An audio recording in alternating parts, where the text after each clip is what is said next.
sempre vai fazer o melhor que você pode, tá, gente? O que antes na musculação era 150, 160, hoje não passa de 130. Dá na mesma fazer 20 minutos de bike, musculação e 20, 30 minutos pra finalizar na bike? A dieta normocalórica, ela já é suficiente pra que você gere hipertrofia. E aí, meus amores, sejam muito bem-vindos a mais um vídeo no meu canal. Pra quem caiu aqui de paraquedas, prazer, eu sou a Carol Ferraz, eu sou influenciadora digital, criadora de conteúdo do mundo fitness já há uns 6 anos e eu também sou formada em nutrição, faço pós-graduação em nutrição esportiva e comportamental e depois de passar todo o meu currículo, vamos ao que interessa, que é o nosso vídeo. O vídeo de hoje, na verdade, ele vai ser um vídeo de perguntas e respostas, de coisas que vocês me perguntam bastante, tanto nos comentários quanto na caixinha de perguntas. Eu anotei lá na rede vizinha, né, no Instagram, eu coloquei uma caixinha de perguntas esses dias, peguei algumas ali das que mais apareceram e também tem aqui na comunidade do YouTube, onde a gente abriu ali um negócio pra vocês perguntarem, né, e vocês mandaram algumas coisas, então eu vou responder algumas. Muitos de vocês que às vezes me perguntam algumas coisas que, gente, não tem como eu responder por vídeo, sabe? São perguntas muito específicas. Eu vi que tem uma menina que me perguntou ali sobre caso de metformina, resistência à insulina, tipo, sobre o caso dela. E, gente, isso é muito individual. Tipo, não tem como eu responder sobre algo específico seu sem te conhecer, sem saber os seus dados, sem saber nada, sabe? Então, por isso que às vezes a gente falar de nutrição, a gente falar de saúde, chega a ser um pouco complicado e delicado, sabe? Por isso que eu sempre trago alguns assuntos um pouco mais abrangentes e sempre que eu tento trazer algo mais pessoal, eu trago em vlog. E aí são os vlogs que eu mostro pra vocês, tudo que eu como e como que tá meu dia, o que tá acontecendo. E durante esses vlogs eu vou explicando algumas coisas pra vocês. Vamos começar aqui com as perguntinhas. Carol, e separar os dias de musculação dos dias de cardio? Dia de cardio, fazer só cardio. Dia de musculação, só musculação. Esse aqui foi em algum vídeo de cardio que eu tenho. Eu acho que eu tenho alguns vídeos falando sobre cardio aqui. Então, se você não viu, eu vou deixar nos cards pra você ir ver depois que esse vídeo acabar. Mas, assim, o que acontece? Você separa o de musculação e o de cardio. Não tem problema, você pode fazer isso. Só que, quando a gente pensa nesse cenário, às vezes você não vai conseguir fazer o tanto de cardio ou o tanto de musculação que você gostaria. Vou dar um exemplo pra vocês, tá? Quando a gente pensa em treino de musculação, o ideal é que seja ali 4 vezes na semana, 5 vezes na semana. Carol, eu só posso fazer 2. Sempre vai fazer o melhor que você pode, tá, gente? Sempre que eu falo aqui pra vocês de, o melhor cenário, é o cenário ideal, não significa que é o que você obrigatoriamente tem que fazer. Você tem que fazer aquilo que cabe na sua realidade. Porque eu entendo que tem gente que não tem tempo, que tem, sei lá, no máximo 40 minutos pra fazer um treino. Então, sempre tentem adaptar o que eu vou falando pra realidade, ok? Mas quando a gente pensa em treino de musculação, o ideal seria você separar ali o volume de treino, né? Então, o volume de treino é basicamente, a grosso modo, a quantidade de séries que você vai fazer ao longo da semana. Então,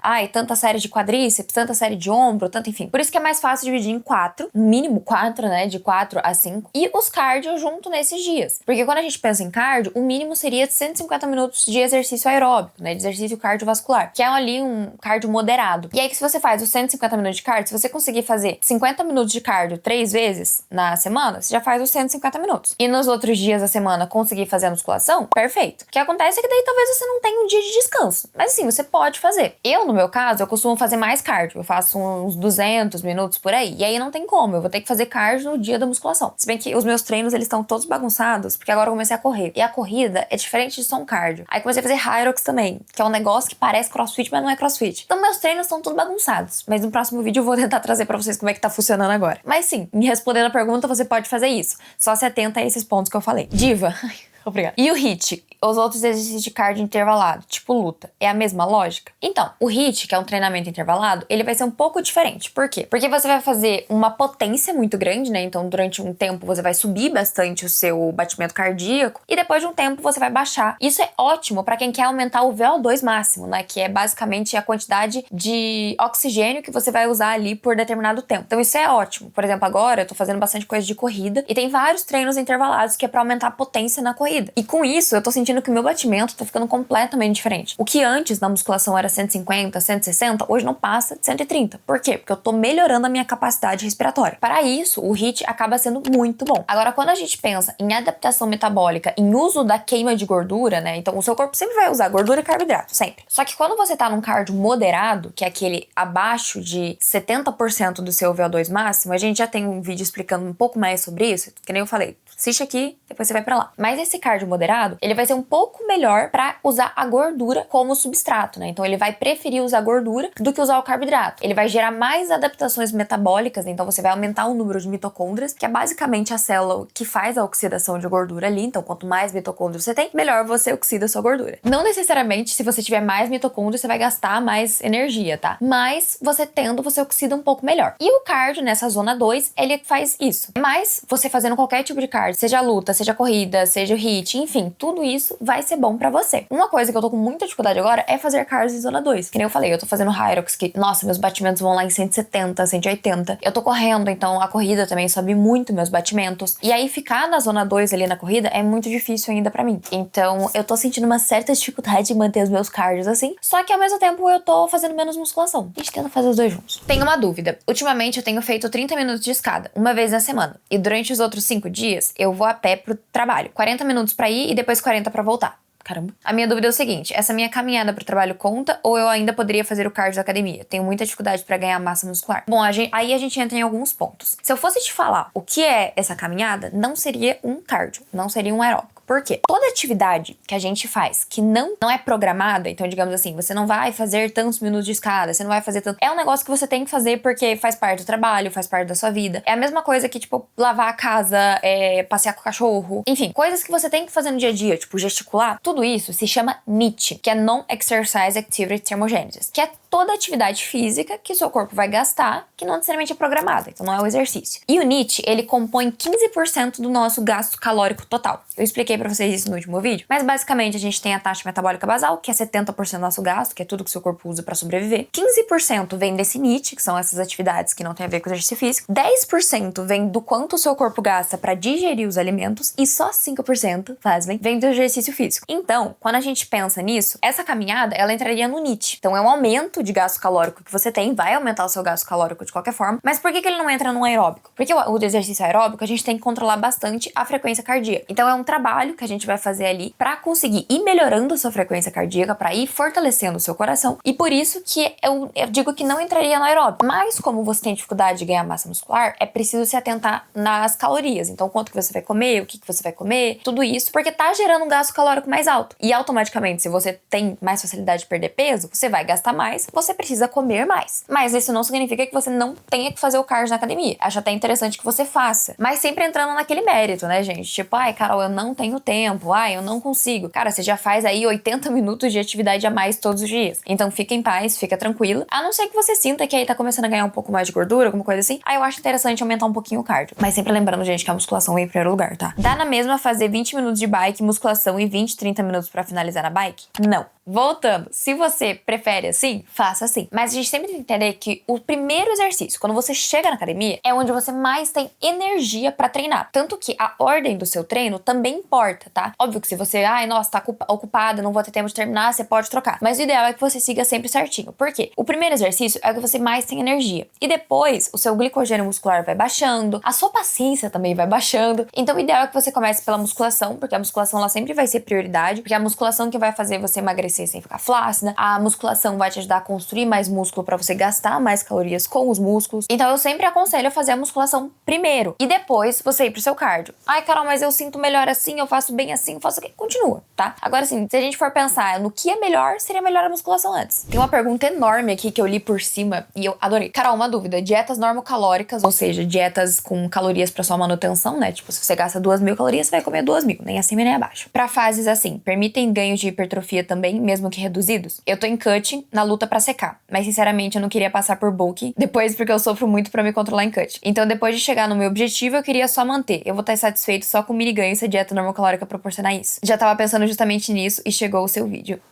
Ai, que bom que o meu vídeo te ajudou. Mas sim, gente, quando a gente pensa em ganho de massa muscular e hipertrofia, não necessariamente quanto mais você comer, mais músculo você vai construir. Eu sempre trouxe aqui pra vocês a ideia do bulking, né, do ganho de massa muscular, porque eu sempre fui muito magrinha. Então se você não me conheceu nessa época, pesquisa depois meu nome, Booking, ou meu nome, tipo, Carol Ferraz Hipertrofia, Carol Ferraz Booking. Vocês vão ver o tanto que eu comia. Por quê? Porque eu sempre fui muito magrinha. Então, pessoas que têm tendência a ser muito magras, muito provavelmente, se querem ganhar peso, vão precisar passar por uma dieta de superávit calórico. Ou seja, comer mais calorias que o seu corpo gasta, nananã. Agora, pessoas que já passaram por um sobrepeso, uma obesidade, não querem passar por um Booking, ou até pessoas que não querem passar por um Booking mesmo. A dieta normocalórica, ela já é suficiente para que você gere hipertrofia. Sempre que a gente fala num cenário de superávit calórico, ele vai ser mais favorável ao anabolismo. Porque o nosso corpo, ele trabalha basicamente assim. A gente tem hormônios que são mais propícios para o anabolismo, como, por exemplo, a insulina, e hormônios que são mais catabólicos, como, por exemplo, o glucagon. O glucagon e a insulina, eles trabalham assim. Insulina mais alto, glucagon mais baixo. Glucagon mais alto, insulina mais baixa. E vice-versa. E vários desses outros hormônios, eles vão regulando tanto a nossa fome, quanto a captação de glicose, quanto essas coisas que vão acontecer no nosso corpo todos os dias, tá? Inclusive, só um parênteses, é por isso que é muito errado falar que o problema é ter um pico de insulina. Porque a gente tem pico de insulina e glucagon o tempo todo, tipo, o tempo todo. Um vai estar em alta, outro vai estar em baixa, um vai estar em alta, outro vai estar em baixa. A não ser que a pessoa tenha realmente diabetes, ou que ela tenha problema com a resistência à insulina de fato. Mas para pessoas normais e saudáveis, isso não é um problema nenhum. Não é isso que vai gerar diabetes, né? Mas voltando, por que eu falei disso? Porque quando a gente tá num cenário de superávit calórico, comendo mais calorias do nosso corpo gasta, geralmente esses hormônios mais anabólicos, eles estão mais em alta, por exemplo, insulina, e o glucagon mais em baixa. Então, ele vai gerando um cenário um pouco mais anabólico que favorece com que você ganhe massa muscular. Mas não é só a massa muscular, a gente também tem aqui o tecido adiposo. Por isso que a gente tem que cuidar bastante. E não é só quanto mais você come, mais força você tem, mais calorias você vai gastar. Porque dependendo do ponto que você chega no bulking, no ganho de massa muscular, né, tanto de calorias você vai comer, você começa a ganhar mais gordura do que músculo. E aí isso não é interessante. Por isso que tem que ser algo feito com cuidado, aos poucos, com um profissional. Se você quiser, inclusive, link da consultoria tá aqui embaixo, eu falo com vocês, a gente alinha tudo. Aí quando a gente pensa num cenário de déficit calórico ou de dieta normocalórica, isso também acontece, tá? A hipertrofia também acontece. A hipertrofia, a gente tem que pensar sempre na musculação. E como que você vai gerar hipertrofia? É você chegando próximo à falha. Não necessariamente a falha, mas próximo da falha. Sabe quando seu músculo começa, tipo, tremer, você fica com muita dificuldade em subir? Ali você tá chegando próximo da falha. Falha é quando você não consegue executar de forma alguma aquela execução. Então, por exemplo, se você tem lá de 8 a 10 repetições no seu exercício, né, no seu treino, e você consegue fazer as 10 repetições com uma certa dificuldade, mas sente que ainda iria mais, aumenta o peso e tenta fazer mais. Então, essa progressão de carga e essa proximidade da falha ao longo do tempo é o que de fato vai tirar a hipertrofia. Além de uma qualidade boa do sono que vai te fazer treinar muito melhor, o cardio bem ajustado, a dieta. Então, não é que você precisa estar em superávit calórico para ganhar massa muscular. Você pode fazer isso em déficit, você pode fazer isso em uma norma calórica, que inclusive é o que eu tô fazendo. E é o que eu tô fazendo. A maioria das meninas, na verdade, acho que só tem uma menina na consultoria que não tá em norma calórica ou déficit, porque todas elas eu tô trabalhando com uma recomposição corporal, ou seja, perder a gordura e ganhar massa muscular, porque isso é muito possível. Principalmente para quem tem um pouco mais de gordura localizada, para quem tem um tecido adiposo um pouco maior, para quem é um pouco mais iniciante, então tá ali aprendendo as coisas, você consegue fazer isso ao mesmo tempo e não necessariamente vai precisar de um bulking. Tem muita gente que tem uma boa quantidade de massa muscular e nunca fez uma hipertrofia na vida. Mas isso também depende muito da genética, porque, gente, eu sempre falo pra vocês que eu sou muito fininha. Teve gente que acha que, assim, pelos vídeos eu pareço enorme, mas eu tenho 1,64, tenho uma altura normal, só que o meu pulso é muito fino. Tipo, a minha estrutura sempre foi de ser mais magra, mais slim, sabe? Então eu sou uma pessoa que, se eu quero ganhar massa muscular, eu preciso comer mais. Meu corpo é assim. Até, inclusive, eu fiz uma calorimetria. Calorimetria é a única forma de você ter noção de quanto seu corpo gasta de fato, assim, porque o resto a gente sempre faz estimativa por cálculo. E o meu deu mais alto que todos os cálculos que as pessoas já fizeram. Então, realmente, meu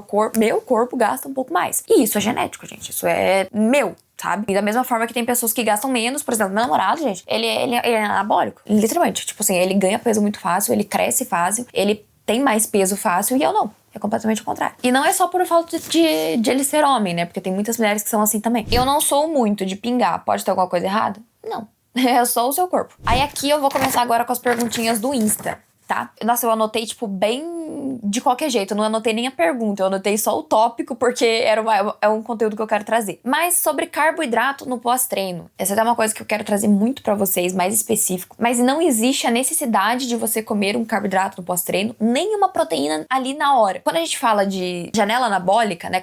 Depois que você treina ali, faz a musculação, existe uma janela anabólica, né? Um período onde seu corpo está mais propício a sintetizar as proteínas. Só que essa janela anabólica, ela dura até 48 48 horas. Então, se você chegar do seu treino 10 horas da manhã e depois você for só almoçar, tá tudo bem. Você não vai perder massa muscular por conta disso. Você não vai catabolizar. Não, tá tudo bem. Você pode comer o seu almoço tranquilo. E não existe essa necessidade do carboidrato. Existe a necessidade da proteína, obviamente, mas não tanto do carboidrato. Significa que é pra você parar de comer carbo? Não, porque daí você vai treinar mal. Mas o carboidrato, ele é mais interessante. Tem muita gente que fala, doce de leite no pós-treino, açúcar no pós-treino. Sim, a gente tá com uma sensibilidade à insulina melhor. Então seria um momento mais ideal ali pra consumir aquele doce. Só que é muito interessante pra quem faz 2 treinos no dia. Por quê? Porque você depletou uma parte do seu glicogênio ali no treino, né? A gente não depleta tudo, né? Mais um treino de musculação. Glicogênio é basicamente a reserva de energia que a gente tem no corpo. E aí, quando você come esse carboidrato, você enche um pouco de novo esses estoques pra que você faça o próximo treino. Então, às vezes, eu corro e treino no mesmo dia, ou eu faço Hyrox e corro no mesmo dia. São 2 atividades físicas que exigem muito do meu glicogênio, que exigem muito dessa minha reserva de energia. Então, eu preciso ter uma reserva maior de carboidrato. Então, sempre que eu chego do treino, às vezes eu almoço e eu como doce de leite, eu como alguma coisa. O meu carboidrato sempre vai estar muito em cima, porque são exercícios que demandam muito mais e eu tô fazendo 2 no dia. Se eu fizesse um, depois o outro no outro dia, não ia precisar disso. Eu tô lendo aqui as perguntas que eu anotei. Tem várias outras coisas. É que tem alguns que eu já respondi em outros vídeos, mas eu vou responder rápido aqui, então, tipo, cardio faz perder massa muscular? Não. Uma coisa é uma coisa, outra coisa é outra coisa. O que de fato faz você perder massa muscular é você ter um descanso completamente inadequado. Então, se você ficar treinando e nunca descansar, você não vai conseguir progredir carga. Se você não dormir bem, você não vai conseguir melhorar nos seus treinos. E se você comer tudo errado, também você não vai conseguir ter hipertrofia. O que mais impacta quando a gente pensa em ganho de massa muscular, além do treinamento, é a alimentação. Então, se você faz cardio, fica tranquila que você não vai perder massa muscular, tá tudo certo. Esse aqui é bem legal, eu fiz um post sobre isso no Insta, eu vou trazer aqui pro Shorts também ele. Mas é sobre ter um percentual de gordura, mesmo não parecendo. Então, tipo, parece que você tem um percentual de gordura baixo, só que você não tem um percentual de gordura mais alto. E aí eu trouxe um exemplo de uma época que, óbvio, eu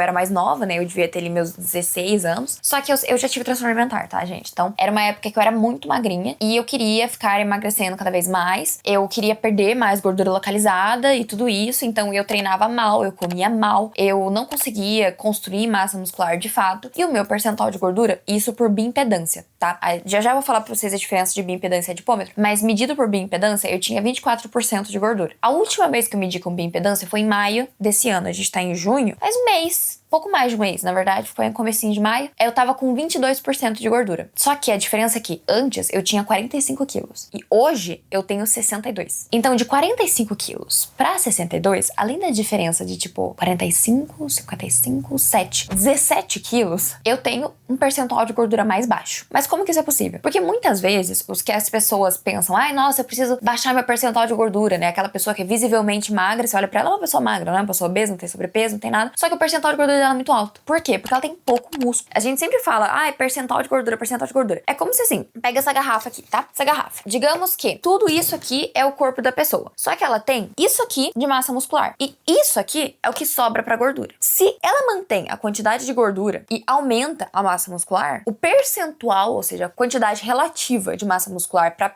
gordura, vai diminuir. Então, muitas vezes, não é que você precisa diminuir a sua dieta ou fazer um déficit calórico ou emagrecer mais. Às vezes, o que você precisa é construir mais músculo, que foi o que aconteceu comigo. Hoje, eu tenho cerca de 2, 3 quilos a mais de gordura do que eu tinha na época, só que eu tenho, assim, 14 quilos de massa muscular a mais. Quando a gente pensa em massa magra, não é só músculo, tá? Entra osso, entra água, entra tudo que não é gordura. Mas pensa, o que é 14 quilos a mais de tecido que não é gordura, sabe? É muita coisa. É muita coisa. Óbvio que isso, eu vou fazer 24 anos, já tem 8 anos, né, que eu tô fazendo esses processos aí de ganho. Pra vocês terem noção que o percentual não é nada. Então não se apeguem nisso. Não se apeguem no espelho. Porque quando a gente fala também de... Eu tô falando muito quando a gente fala, né? Às vezes tá falando muito. De avaliação física, a gente tem o adipômetro, a gente tem a bioimpedância e a gente tem o melhor método de todos, que é o único que de fato mostra, assim, quanto você tem de gordura e não sei o que é dissecação de cadáver. E eu, sinceramente, acho que ninguém aqui quer fazer, né? Pelo menos não vivo. Então, quando a gente fala de adipômetro ou de bioimpedância, a bioimpedância é uma corrente elétrica.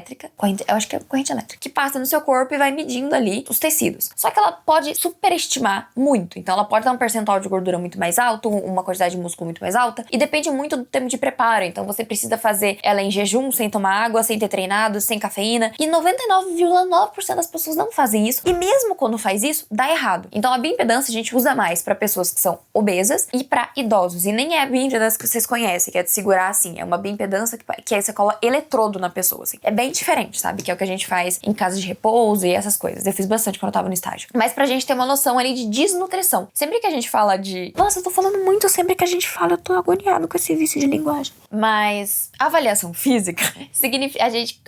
Ela começou pra medir a desnutrição, na verdade. E não necessariamente o seu percentual de gordura, de atletas e essas coisas. Antropometria, que é aquele que vai beliscando, existem muitos métodos, tá?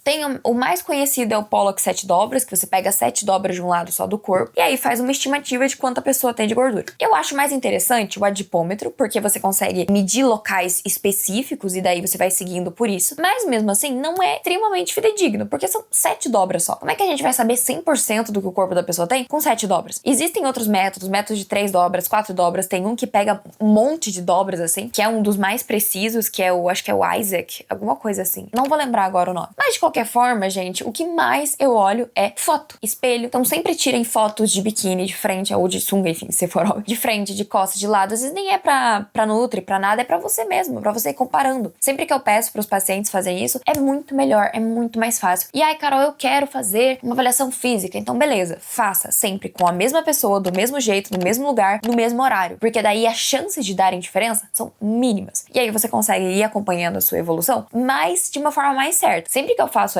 a bioimpedância, eu faço sempre no meu médico, no mesmo horário, e eu sei todo o protocolo, então eu sempre faço certinho. Quando eu faço adipômetro, eu faço sempre com a minha personal. Ela vai lá, ela faz em mim, com o aparelho dela, não é um aparelho diferente, porque os aparelhos também mudam, a mão da pessoa também muda. Tem gente que pega muito fundo, acaba pegando músculo também. Então tudo isso pode ser uma variação. Tem algumas outras perguntas aqui, só que essas perguntas, elas são tão complexas que eu acho que eu vou precisar de um vídeo exclusivamente pra elas. Mas se você ainda tem alguma dúvida, se você quer falar comigo, Carol, faz um vídeo sobre isso, mostra mais de vlog, mostra mais a sua vida, mostra tudo que você come, mostra como é que tá, não sei o que, comenta aqui embaixo que eu faço um vídeo. Apesar de nem sempre eu conseguir responder os comentários, eu leio todos, e todos eles me importam muito, porque eu consigo ter uma noção e uma direção do que eu tô fazendo com o meu trabalho e o que eu posso trazer aqui pra vocês. Um beijo, não esquece de se inscrever no canal e ativar o sininho pra você receber sempre mais conteúdo sobre esse mundo fitness.